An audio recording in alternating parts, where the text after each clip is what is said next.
Hey, hey, what's happening, everyone out there in YouTube land? It's Saturday. You know what that means. Time for another jam-packed episode of ABW Detonate right here on YouTube. I am the old school AB, being joined once again by the Bard of the Boiler Room, the Deacon of Destrucity, the Pontiff of Pain himself, the one and only Kind Man himself. Kind Man, how the hell are you doing today, buddy? I'm doing great. Another Saturday. Relaxing weekend. Another Saturday relaxing week. Wasn't like last weekend when we tried to put on a show for the fine people here, and what a show you all missed. I know, and I'll tell you what, that was the greatest show that never got produced. That really was a really good episode. I'll have to say, for memory's sake, I remember we had a really good time doing it, and you know, gosh, I really wish we could have given it to you, but the luck of the Irish, so to speak, happened before St. Paddy's Day or after St. Paddy's Day, and for whatever reason, I never hit the record button. It's my fault, and I'm a complete jackass for doing so, and you can all blame me for not doing my job. That's all I got to say. Long lost episode. It will be the WrestleMania X7. I'm sorry, long lost WrestleMania X7 episode. But here, let me help you out a little bit and give you a quick recap for everything that you might have missed last week. And tell me if I'm keep me honest, Kind Man. Tell me if I'm telling lies. Fuck Fred Durst. China matches remind me of the walking botchamania reel known as Nia Jax. Fuck Fred Durst.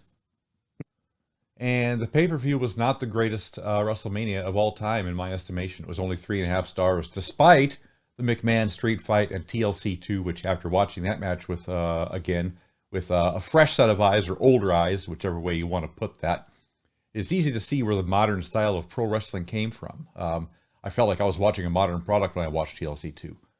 Yep. Besides that, it was the worst WrestleMania main event ending of all time.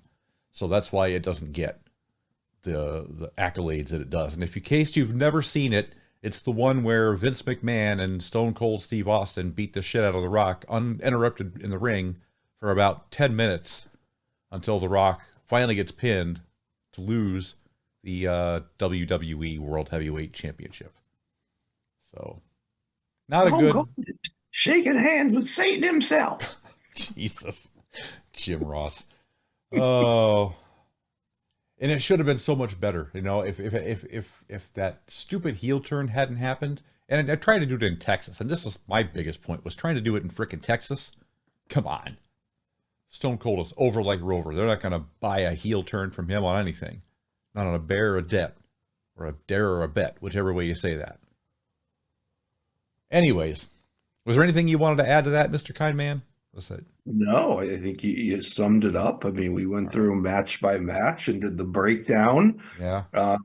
It was, there was one of the points I made was some of the matches went back to really old school where a finisher was a finisher. Mm-hmm. Like someone did their finisher, the match ended. Right. But then fast forward to what you said, as far as the main event, it went more towards today's day and age where they hit 17 finishers, but can't pin anybody. Yeah. 18 chair shots and 17 finishers later. Yeah. Good God.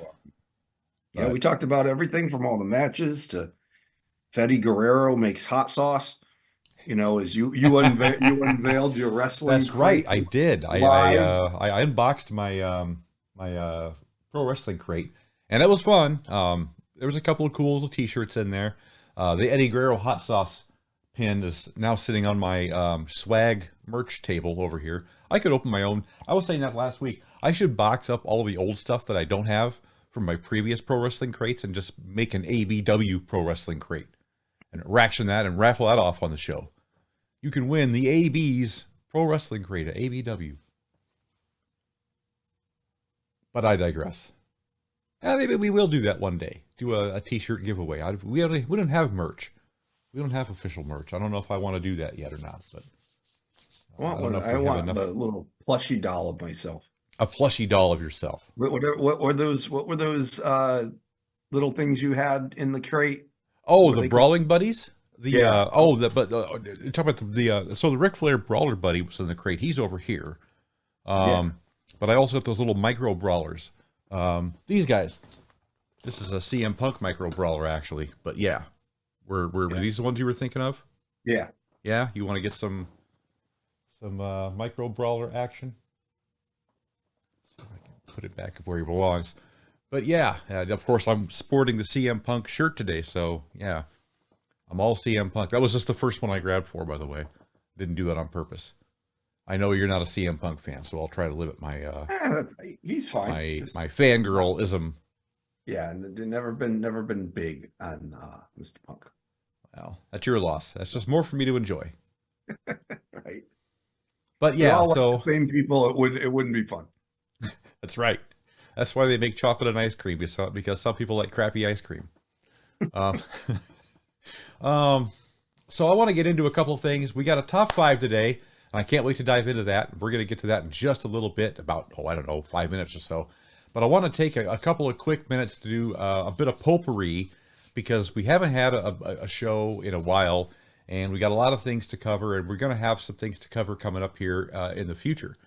And I want to also get some insight coming up into WrestleMania weekend, which we'll talk about towards the end of the show from Kind Man regarding our championship fight, our Dukeroo, our prediction World Heavyweight Championship Universal 24/7 Undisputed Championship bite.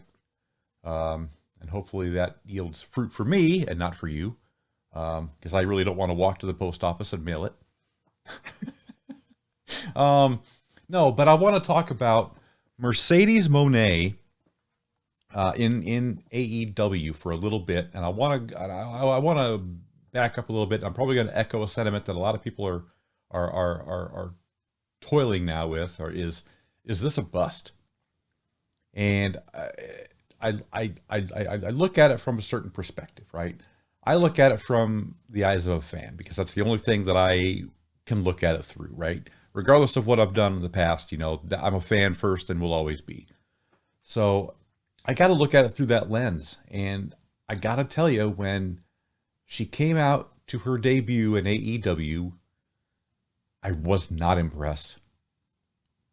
It just fell flat. It just felt like another person debuted, another person's debut. When they did the same treatment with Punk, it felt like something special, because CM Punk had been gone for 7 years. 7 years he had been gone from pro wrestling. Mercedes Moné hasn't been gone but a hop, skip, and a jump, and she's competed in Japan. She got injured in Japan, and, now she's back. She's back into the American wrestling fold, and they tried to make a big deal out of it. And I think they're still trying to make a big deal out of her, but so far she hasn't done anything. She's come out, she's cut a couple promos, she's done commentary, she wears some crazy bullshit to the ring. I don't know. I used to be a much bigger fan of Mercedes Moné, and this last AEW run, you know what it is? I'll hit the nail on the head right here. She is the same character she was in WWE. She does all the same moves, the same sways, and look at me, I'm the boss, I'm the boss. She can't call herself the boss, she calls herself the CEO. And that fucking annoying ring music is going to get old real fast. But I digress. CEO, CEO, F yourself. Chant that crap at me. Anyways, yeah, it's, I'm wholly not sold on it. I'm not impressed with it. She better have a match, and she better have a match soon, or this whole thing is just going to be for naught, because you're just going to wind up with another, I hate to say it, another Saraya on your hands. She was another big deal that should have come in and should have done a lot bigger business than she did. But, for whatever it's worth, she just did the same shtick she did in WWE. And that's my other complaint. Edge did the same thing. Can't call him Edge in AEW, but his ring entrance, his gear, his music, everything is exactly the same. I kind of miss the days when people would change it up a little bit. This is a time to reinvent yourself sometimes. Look at Christian. Christian Cage did that very, very well, as a matter of fact. Completely reinvented himself, became a completely new person, completely different character. He works. He gets it. He's a full, complete professional wrestler. I can't say the same thing for Mercedes Moné. And I really don't know if I can say the same thing for Edge now that I'm thinking about it. But that's another whole story down the line. Edge hasn't really been anywhere. He's been in WWE. That's it. And that's Mercedes Moné's fault. Not fault. That's her problem too. She hasn't really been anywhere else. She had a cup of coffee in New Japan. She got injured. Not really much she could do over there. Right, but where did the name Mercedes Moné originate? Because obviously it didn't originate in the WWE. No. Where was she when because as they're introducing her as Mercedes Moné, obviously people know that name. Yeah. Where do they know that name from? So it's the name that she gave herself upon exit to the WWE. It's her actual first name, Mercedes. And of course, Monet being play on money, I suppose, right, without the Y, so that that she was not Sasha Banks any longer, that she was Mercedes Moné, and she still was in control of cash of some type. But just in New Japan? Is that the only place she wrestled since? Yeah, that's the only place she's made any appearances, New Japan. But yeah, it's insane to think about. But yeah, I think a lot of these guys without the WWE shine on them just lose something. Ed certainly falls prey to that. He's no stranger to it either. I haven't liked a lot of his work. He had an I Quit match with Christian that was really, really good. But I don't. I can't care about the Edge. Adam Copeland. I can't care about the guy. There's just nothing to it. He's come in. He's had a feud with Christian. I expected that. What else are you going to do? I don't know. They just fall flat to me. What do you think? I think I said this on the Lost episode when we saw Edge and Christian in that TLC match. Mm-hmm. How young, Adam Copeland Edge looked like. Today he could travel around the world with those bags under his eyes. Yeah. But yeah, no, I still like Edge or Adam Copeland. It's hard, right? Whatever he is. I wasn't. The Mercedes Moné thing didn't really hit hard for me either. I didn't think she was the same character as WWE. I found her to be actually quite different. Really? Not in movements and things like that. Right. I think you're right on that side of it, but it just seemed like she was kind of middling. Is she this? The bad Sasha Banks or the good Sasha, right. It just seemed like she was just bland. It was just kind of vanilla. I didn't really know what kind of character she is when she came in. In WWE, I felt like I knew who she was by the way she was walking in. This one's kind of like, okay, they're making her this good person, setting up, her to be a villain. Like I didn't even really know. I mean, they introduced her in Boston, her hometown. Yeah. So obviously they put her in a positive light there, but yeah, it didn't excite me about the future. Like for example, you said, is she ever going to freaking wrestle? If they're doing all these things, it's like Jade Cargill, right? Like Jade Cargill, I'm actually excited to see wrestle. I was surprised they didn't have her do it at in WrestleMania, or maybe they're setting it up because she did get in the ring at least last night. Yeah. SmackDown. Yeah. But yeah, it was, I didn't get excited seeing Mercedes Moné come down. No. And keep her off commentary, for God's sakes. Yeah, this is some people that was a good idea. Don't need a microphone in front of their face. I know. A lot of these people don't need a microphone. A lot of these guys in wrestling these days. It used to be almost a prerequisite. You had to talk. Yeah. Now you can't. There are some people today that have no business. Yikes. With microphones. Anyways, next potpourri bit. This is just a pipe dream of mine, but I mentioned this on the Lost episode. It's almost like they're getting 2 episodes for one. The price of one is this one, right? Because I'm calling back a lot to the previous lost WrestleMania X7 episode, but will Goldust show up in WrestleMania or on WrestleMania Night 2 to help Cody out with the bloodline? I am on the fence. I tend to think that it might happen. I've seen Stranger Things, and if there's anybody who could break that forbidden door of WWE / AEW, it's going to be Rhodes. But I just have this funny feeling that there's going to be an equalizer to the whole tune. And I know last week you had a prediction of your own for WrestleMania that tied into that almost prophetically. Yep. What was that?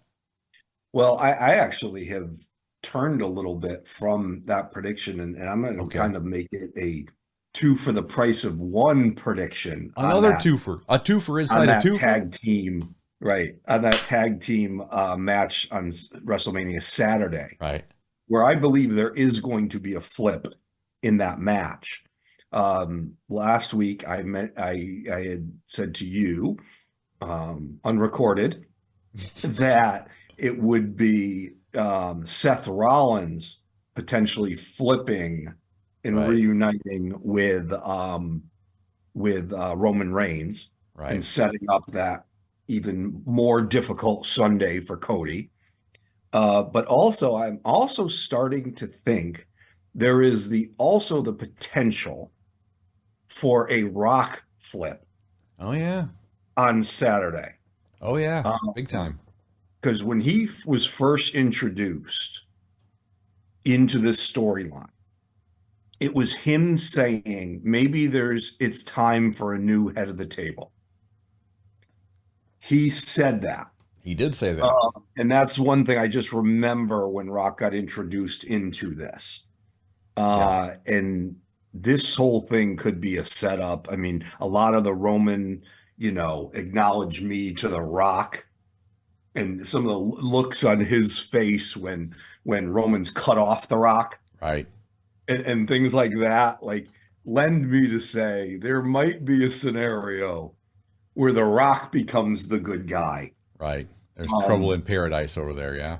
Yeah. And maybe they add a match on Sunday for the Rock for Solo Sikoa or something like that, that's not currently on the card. But because Solo's not in the card, I don't believe. Oh, Jimmy is, but there are a lot of actually decent people in the current storyline that don't have WrestleMania matches. Yeah. That could change in the next week.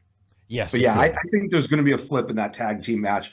I think that's what makes Sunday very interesting is Saturday, because I think that's, I think that there could be a lot of twists and turns from that tag team match. Yeah, there definitely could be. Either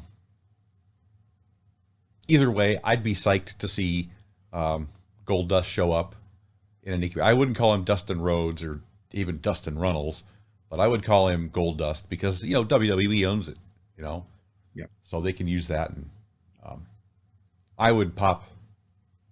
By the way, if it happens, and I don't think it will, but if it happens, you heard it here first, folks.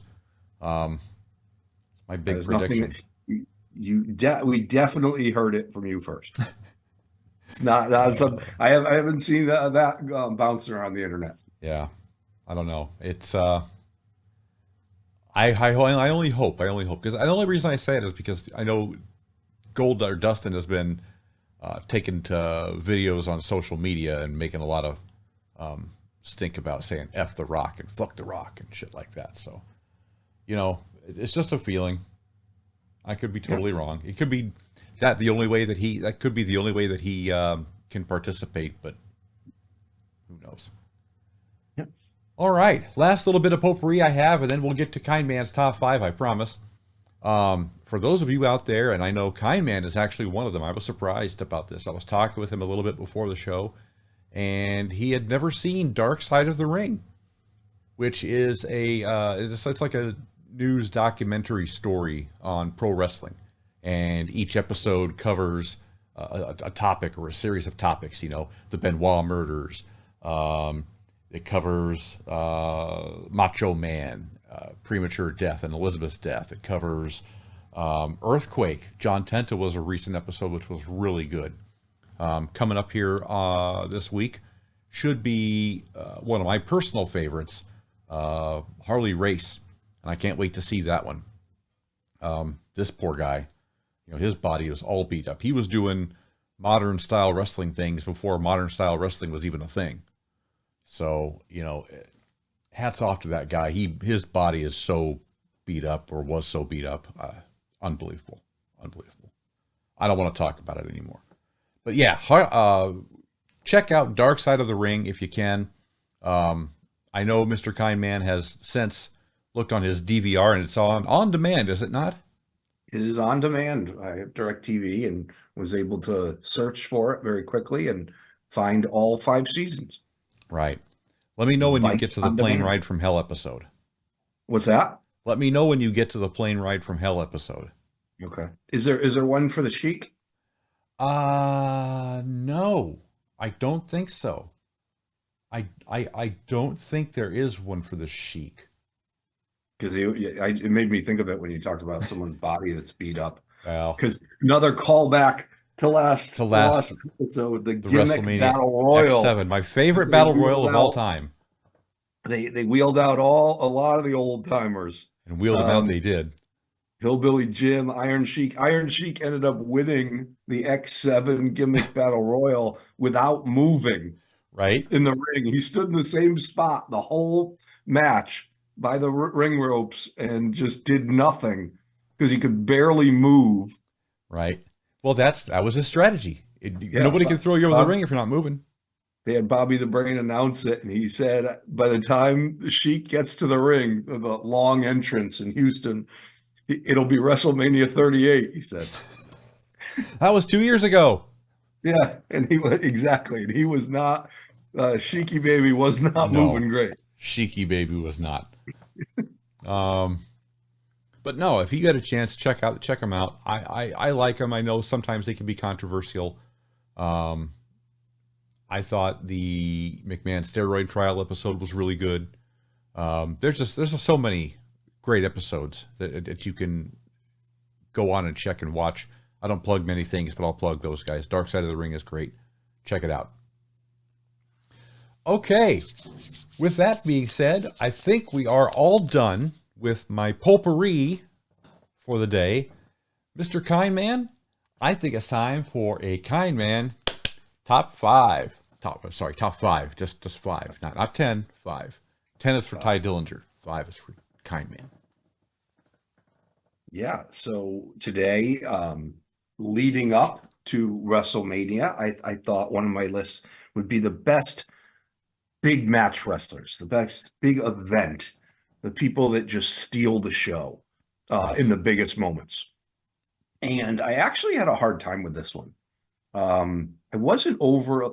To me, the top 3 are pretty clear in my opinion. I know obviously this is very subjective and sure, it's opinion based, but to me, the top 3 was very easy. 4 and 5, I really struggled with, and wasn't really sure. And you can even point out people that should be on this above them. But I'll start out at number 5.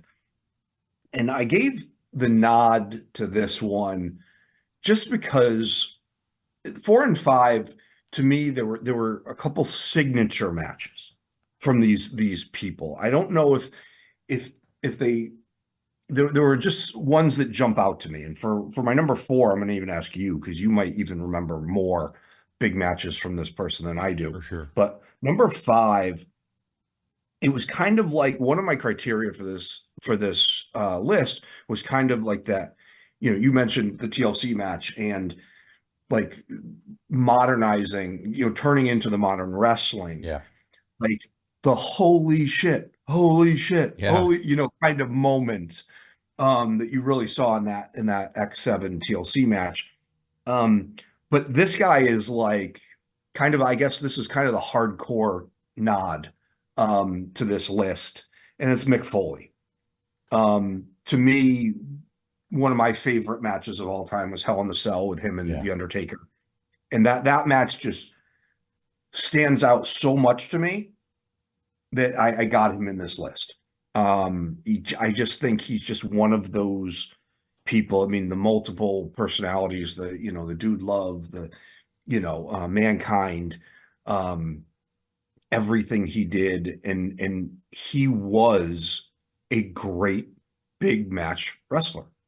Yeah. Um, you talk about someone beating up their body, what he would do to steal the show, was a step above what most would do. Yeah. No doubt. No doubt at all.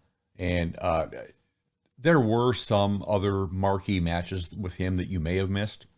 I'm thinking specifically in WCW against Vader. If you haven't seen some of those matches, boy, howdy, you really want to go back and watch some of them, especially some of the angles they shot. Um, in hindsight, I know somebody out there may say, well, what about those Lost in Cleveland skits that they did with, Cactus Jack, where, Vader hit him so hard up against I think it was a power bomb. Vader power bombed him on the concrete, smacked his head against the concrete, right? Which legitimately happened. But that was an excuse to get him off TV for a while. They did these skits, these vignettes with Lost in Cleveland, where WCW reporter, whoever her name was, I can't remember what her name was, but she would go out and she'd, with a microphone, like one of those on the beat news reporters, Missy Hyatt here on the scene with blah, blah, blah. We've just spotted Cactus Jack coming out of this Popeye's chicken, and it was hokey and terrible. So don't look at that as being any kind of, which, by the way, can I say that was produced by Dusty Rhodes? That was a Dusty Rhodes idea. I just want to put that out there. I'm building to something, people. People don't want Dusty Rhodes on their Mount Rushmore. I have reasons why he shouldn't be. But anyways, I digress. We need to do a Mount Rushmore episode. Yeah. Yeah, we'll have to do that. We'll have to do a joint Mount Rushmore episode if we do that. We'll have to each digress upon our picks. But no, I think that's a great pick, actually. I think that if you take a look at his entire body of work, I mean, he never really got over to the heights that he did until he got to WWE. But that doesn't mean that some of the matches he had, while they may not have been main events, were certainly marquee matches against other opponents. Like I said, Vader, that's a good example. Sting, a good example. He was always in main event caliber matches with folks. He was always an upper mid-carder, villain, so to speak. But, hats off to that's a great pick. I can't see why that would be a controversial pick in anyone's book, but what do I know? I'm sure somebody out there might tell us. If you think Kind Man is wrong, tell us in the comments below. Yeah, feel free. Feel free. Because as I said, I wasn't overwhelmed by my 4 and 5. Right. So I'll go to 4. Yeah, let's hit it. You can actually probably provide more insight on this one too. Big matches that I didn't see, but I know one of your favorite Royal Rumbles, to me, in 1992 was a very signature match, big match for this person that I guess, spoiler alert, if we do have a Mount Rushmore show, I'm going to give the nod to Mr. Ric Flair, Nate. There's just, there's that Royal Rumble, Macho Man in WrestleMania 8 versus Ric Flair. There's just he was a showman, and when you talk about who is someone that steals the show, in big moments, I gotta consider Ric Flair, so I'm gonna give him number 4. That's not a bad pick either. Arguably, I would say that his most high profile, his biggest matches would have been, before he jumped to WWE the second time. I'm thinking specifically against Harley Race. I'm thinking specifically against guys like Sting. Sting is in there again. I'm thinking specifically against guys like Ricky the Dragon Steamboat. Um, uh, I suppose you could throw Lex Luger in there, but I mean, Luger was kind of more of a flash in the pan than anything else. Um, but yeah, you could a who's who of guys. Hulk Hogan, who's who of guys that he wrestled up against in big match marquee events that he always held his own for. Yeah, Ric Flair's a solid choice. By the way, you just mentioned Ricky the Dragon, who was my favorite as a kid. Right. Talk about main events at the Hartford Civic Center, me as like a 7-year-old going to my first live event, the main event. I still have I don't know if I still have it, but I had it up until I moved recently. I had the paper card from that event, and the main event was Ricky the Dragon Steamboat versus Don Morocco. Oh wow. You had the bill for that? Yeah. That's nice. I wish you still had that. That'd be a great piece of Yeah, memorabilia. I think it got lost. I mean, this is some time ago. I moved 20 years ago, but I had it in my first apartment after, I had it before I bought my house 20 Yeah. years ago. And I think I lost it in that move. Wow. That's a shame, man. Yeah. But so that is my number 4. So as I said before, my top 3 was pretty easy. Okay. I kind of had it. It was my first reaction right away. It was like 1, 2, 3, like just wrote it down like really fast. Then I start to do some research. I start to look at lists. I looked at this list of the top 100 pro wrestling matches of all time because I wanted to see. And by the way, like 70 of them were in Japan. Oh I yeah. was like, I'd never heard of any of these Yeah. things. Yeah. But I wanted to see how many times I saw the same names, just so I make sure I didn't miss anybody. But my number 3, and this is going to directly contradict something you said about our watching of WrestleMania X7, another Mm, callback right. to the lost episode. Um, when I think of this wrestler, I think of just awesome endings. Great endings of matches, and I'm going to give it to Stone Cold. Okay. WrestleMania X7 Yeah, notwithstanding. yeah, that's the exception, not the rule, right? Not ever said that, but I mean, when you look at Uh, just Bret the Hitman Hart, Angle, Undertaker, Rock, like just battle with McMahon, yeah. um, driving a Zamboni down to the ring, and the beers afterwards, and that's a show. Yeah. You know what I Oh mean? yeah. Him just putting on a show. When you just look at the number of big matches that guy was in, and you didn't you didn't leave too many. Once again, X7 Hmm. notwithstanding, you didn't leave too many disappointed at the end. You Yeah. really felt as though you got your money's worth. Yeah. Yeah. It's almost becoming a lost art that. Um, Yeah. but yeah, you're right. Back in the day, he was a more full, complete performer than anybody before or since, I think. Um, he just knows how. That's his charisma. He just knows how to get in front of a crowd and make them do what he wants them to do. You know, and he looks so effortless doing it. But yeah, I would tend to agree with you that that's not a bad choice at all either. Um, I think Stone Cold definitely deserves to be up there somewhere.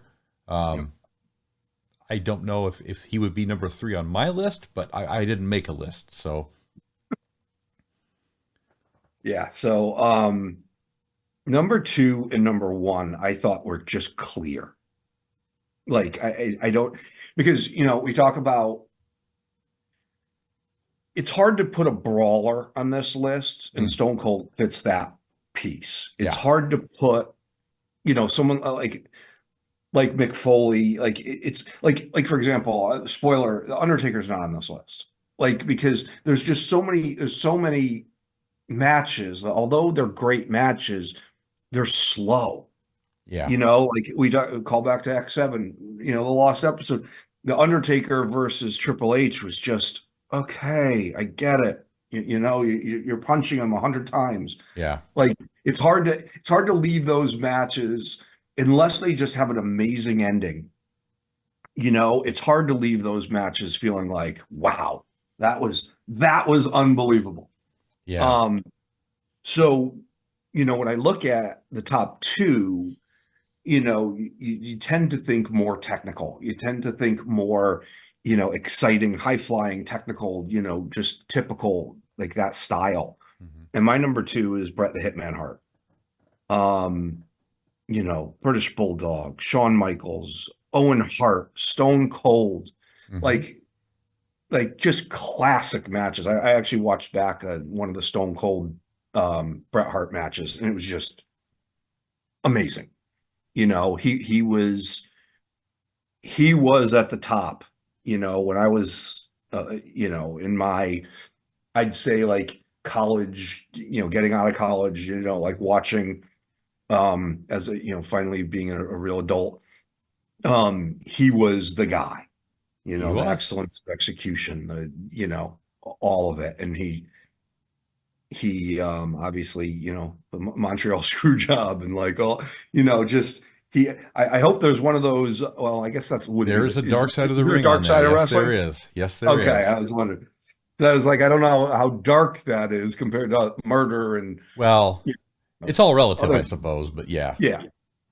But But yeah, so Hitman for me, yeah, just some classics. And I thought he was a clear number two. another solid choice. Yeah, I think back to some of the more marquee matches he had with Mr. Perfect. Um, Oh, yes. I can't believe I didn't write that down. That was actually one of my that might be in my top five matches of all time. yeah, it was very That good. one. I've Yeah. seen that match 100 times, I think. Yeah. Yeah. Um, that was SummerSlam '88, wasn't it? I believe it was SummerSlam. Yeah. I don't remember Okay. what year, but I remember it being Okay. It might just not have been some. '88, but Yeah. '89 or '90. SummerSlam '90. I don't know, somewhere in there, but it was Yeah. late '90s or late '80s, early '90s, somewhere in there. But yeah. Um, I remember that because that was the case. I had one Coliseum home video cassette tape of that match, and I played that while I was out to sea when I was in the Navy. That's the wrestling I would watch. I would watch that tape till it spun out, till it ripped. Man, good times, good times. Reminds me of my swabby days. Um, all right, pal.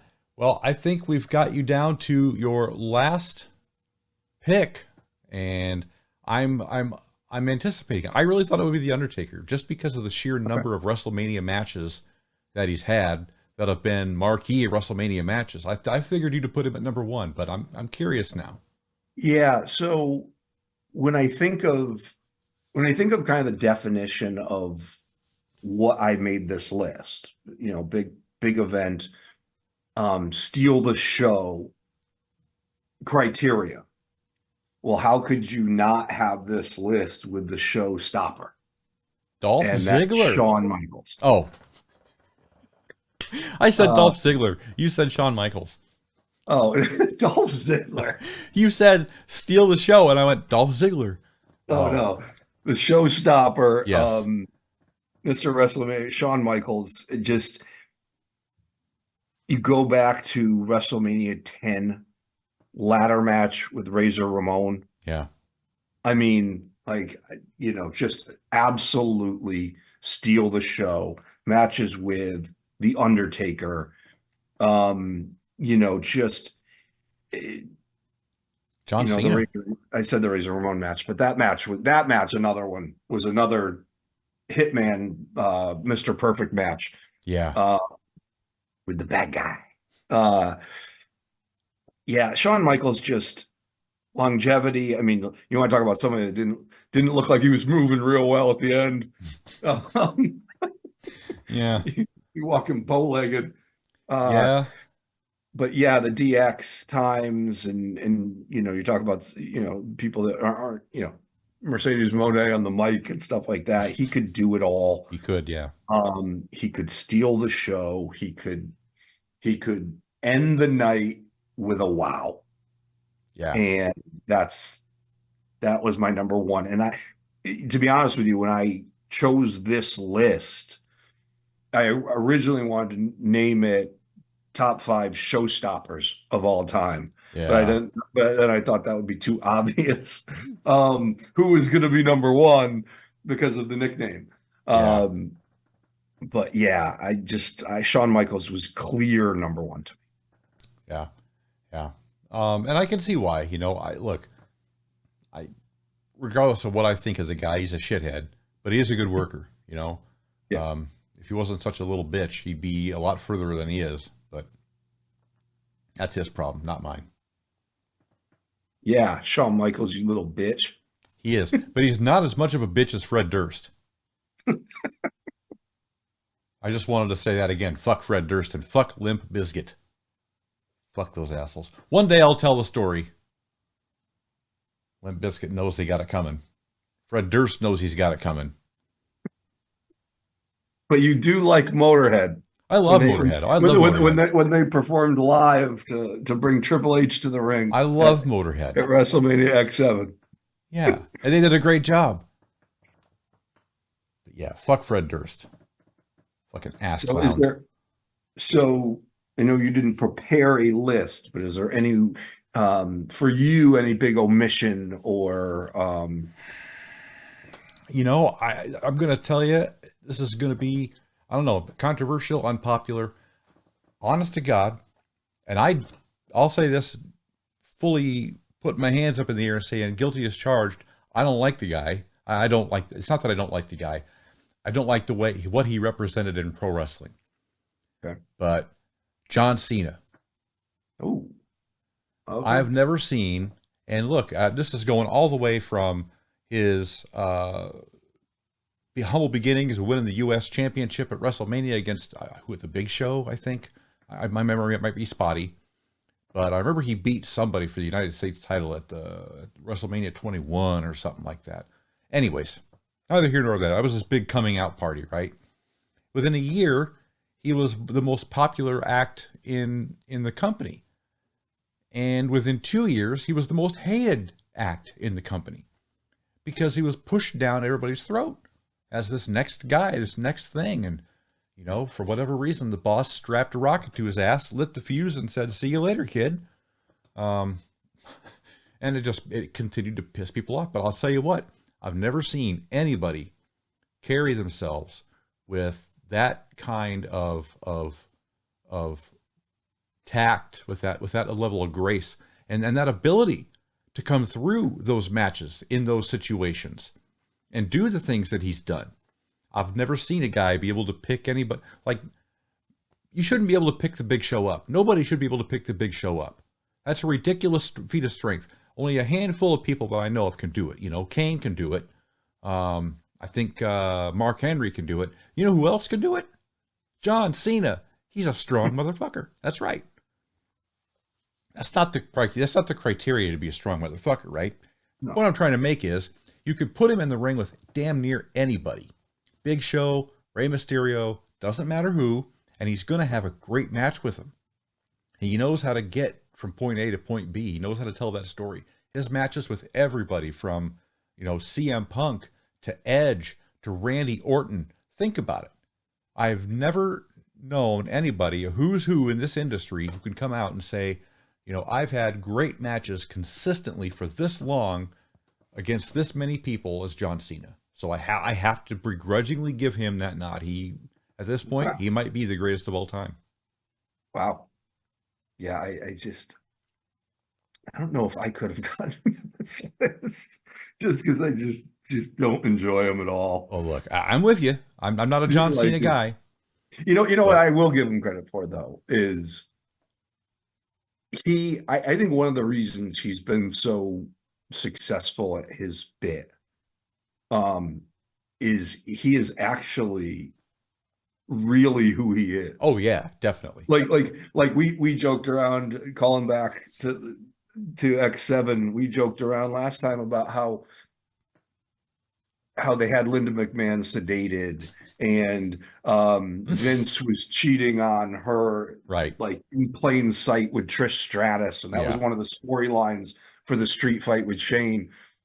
And it was like this isn't a storyline. This is actually who he is. He's a fucking douchebag. Yeah. Like I thought it was the best representation of the actual McMahon family than a written storyline. And Cena is similar in the sense that he's just himself. Yeah. Like that's who he was, a rapping Boston, white boy that just fucking loves wrestling. Yeah. Like, that's who he played no character. No. That's who John Cena was as a Well, kid. Thugonomics was kind of a character, but No, he was a rapper. I mean, well, yeah, or a he's a rapper, but self-proclaimed rapper, I should right. say. Like, Yeah. Didn't he put an album out?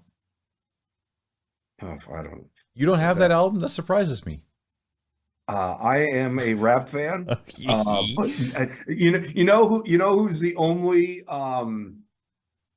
the only famous person that put out a rap album that I ever bought?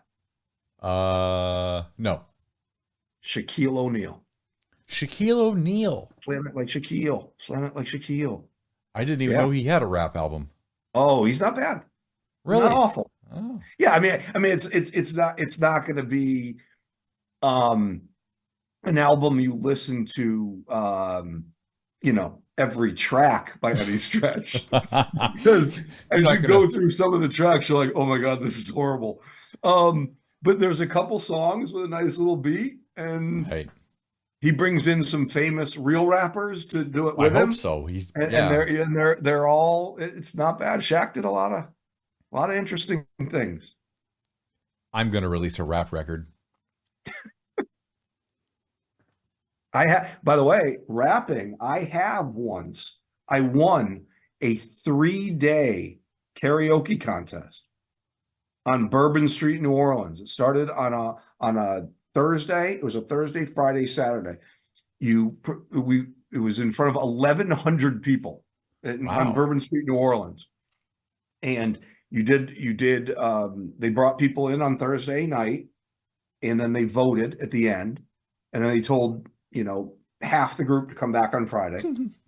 And then I made it through Friday then, and they told me to come back for the finals on Saturday, and I won the contest rapping. Wow. Well, I'm impressed. I had no idea you were such a talented, skilled narrator. Oh yeah. No, I did Funky Comedina in the first round by Tone Loc.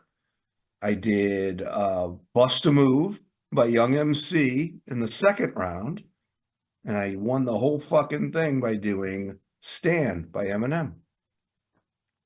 Well, hats off to you, man. I don't know if I could do it, but that's a skill I will never have. I'm a better rapper than John Cena. I'll tell you that. Okay, all right. I believe you. The champ is here. Fuck Fred Durst. Uh, um. So yeah, I think next time we need to start talking about what our WrestleMania predictions are going to be. We're going to have a show for you guys on Saturday morning, which means we're probably going to miss NXT whatever and ever, which I don't care. I'm not going to watch the NXT stand over, take over, deliver, whatever it's called. But we'll be here.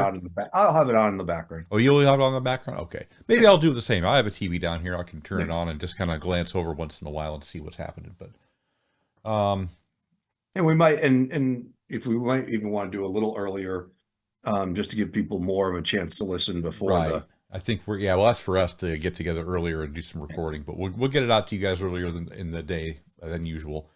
And then Sunday, we're not going to be able to do it because we had another podcast we're doing on Sunday that takes precedence over this, unfortunately. Or fortunately, depending on how you feel about it. I mean, either way, you're going to get your dose of me and probably Biff. But no. And then we're back. I want to do a show Monday, Mr. Kindman. Oh, Can you do a show Monday? Sure. Monday morning? Possibly. Okay. Yeah. Ping me. We'll talk about it after the fact. Yeah. We'll talk about it. Because I want to do a wrap-up show, and I want to do a wrap-up show before it gets too late while it's still fresh. So we'll talk about that off air. But I do want to, pardon me, Roger.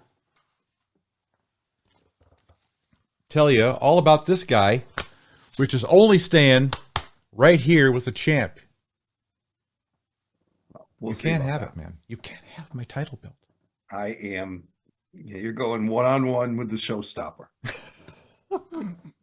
Well, all right. I look forward to your predictions, as do all of our solid, fantastic listeners. The championship belt, the one that is being I tried to do like a referee, like they hold it up for the people to see it's being defended. That's right. So I'll do that later. Anyways, I don't want to be messing with my toys in the middle of a program. Like I've done that twice now. Anyways, I think that should wrap us up. Once again, thank you guys so much. We want to thank all of you for taking the time to be with us today. Please consider dropping an elbow on that subscribe button. And if you're feeling extra saucy frog splash, over to that little thumbs up emoticon. We'd appreciate it. And please share our channel with other people you think might like this sort of thing. It helps us grow, and it helps you because you get more content. That's right. Once again, thank you all so much out there. We'll see you next week for WrestleMania. Fuck Fred Durst. Have a nice day.